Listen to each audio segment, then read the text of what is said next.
কমিটির সক্রিয় সদস্য হিসাবে এবং সিভিল সোসাইটির কণ্ঠস্বর বা সিভিল সোসাইটির চিন্তাভাবনার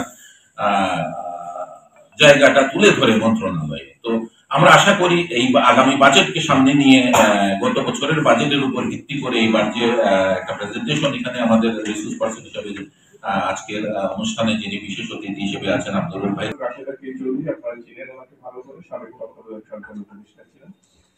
উনি গতকাল অত্যন্ত জরুরি একটি কাজ ওনাকে ঢাকায় করতে হচ্ছে, গতকালকে ফ্লাইটে চলে গেছেন।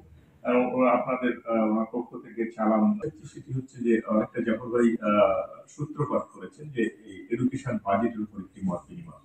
আমরা পাশাপাশি শুধু জানার চেষ্টা না, পাশাপাশি এই সমস্ত মানুষরা যারা শিক্ষার সাথে ওতপ্রোতভাবে জড়িত তাদেরকে একটু উদ্বুদ্ধ করার চেষ্টা করি যে বাজেটটা কি, আসলে বাজেট প্রসেসটা কি, সেটার সঙ্গে আপনাদের সংযুক্তির কোন কোন জায়গাগুলো আছে বা কেন আপনারা বাজেটের সাথে সম্পৃক্ত হবেন, আমি জাস্ট আপনাদের সাথে শেয়ার করছি মাত্র।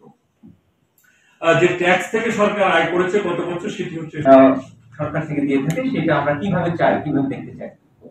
তো এই সবকিছু উনি দেখেছেন, রিসার্চ বেস একটা টপিক উপস্থাপন করেছেন। আসলে বাজেটটা আমরা জানি যে একটা গাণিতিক ফিগার, যেটা আমাদের এই বছরে কত টাকা আয় হবে, কত টাকা আমরা ব্যয় করব।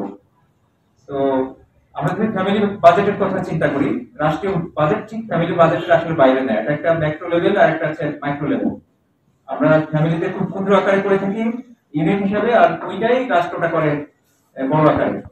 আমি এটা ডিসএগ্রি করি, আপনি যেটা বললেন যে আমাদের শিক্ষকরা, অনেক শিক্ষক 1 টাকা বেতন দিতে পারলেও অনেক টাকা বাড়বে, কিন্তু এটা একটা ইনভেস্টমেন্টটা কিন্তু বড় ইনভেস্টমেন্ট হবে।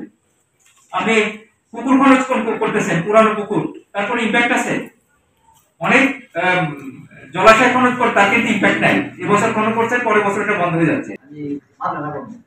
তোমার কেনা করতে পারে আমার ফ্যামিলি আমার বলছে কোন মানুষরা মনে করো আমরা ধন্যবাদ জানাই আমাদের